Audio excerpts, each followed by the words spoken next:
Hey guys, John at SurfFX, and we're having a look at the Axis Froth. Now these are their wing, and you can stop on the bigger sizes and you can prone the smaller sizes.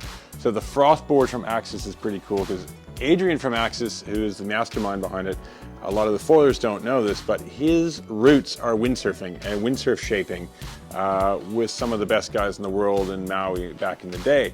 Now, after that, then he went into kiteboarding, was into kiteboarding shaping. So the foils kind of came a bit after. So when you get a board shaped by him, he knows what he's doing. So, and being a foiler, of course, himself, he knows how to kind of what's needed, you know, for the sport to keep going and what people are asking for.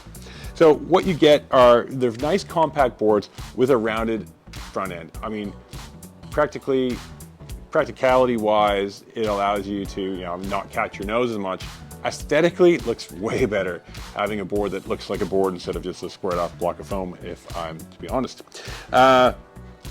He's done a few things, like he's got a little bit of the recessed deck, slightly concave, but there is a little bit of a ridge in the front and lower in the standing area. And you can see lots of foot strap options. So each foot strap has, what, 6 plugs on each one. So you got a lot of range to go forward and back. So to suit your stance, to suit what foils you ride, and then it's a bit more comfortable if you're running foot straps. The tail setup, you've got a ridge in the middle for like a tail kick to get your feet off. So the sides, you're not catching as much water, so it's allowing to drain. But when you lie down and prone paddle, because even on bigger wing boards, if you have to paddle it in, you know, your legs go on either side of these, which is pretty handy. So you're not just sitting there with this big ridge, because that kind of sits right about your kneecap on some of the shorter boards. Not the most comfortable thing, so allows you to get around.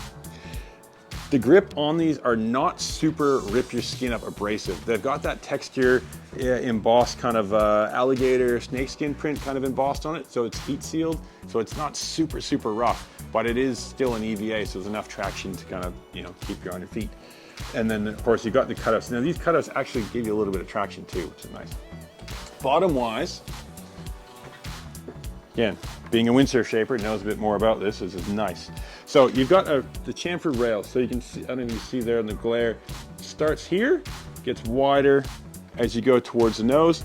That's just giving you that little bit of a rolled edge to the front to allow it to touch down and not stick, so you can bounce it back up, not really grab hold. There is a little slight V through the middle, just very slight through the bow. And the rocker, it's funny because the rail is actually dead straight and the rocker actually comes from like added thickness to the board. So it's kind of cool. And then through the back, right to the back here, all about getting great release, planing and takeoff. You've got a sharp rail from here all the way around, straight across the back to let go and get you up and into the air. Boxes, super long boxes. You can run a whole bunch of foils on them. Nice to see that from guys who are making foils too, that say, hey, look, we can accommodate other brands if needed. And a nice handle.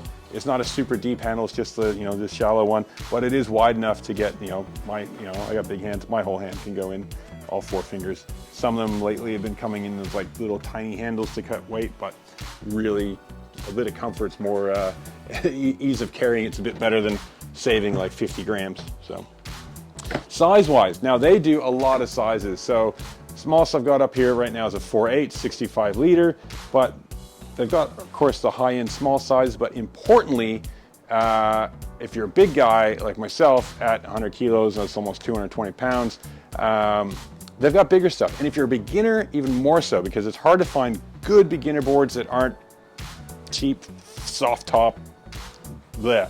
And the bigger boards can also easily cross over to be a SUP.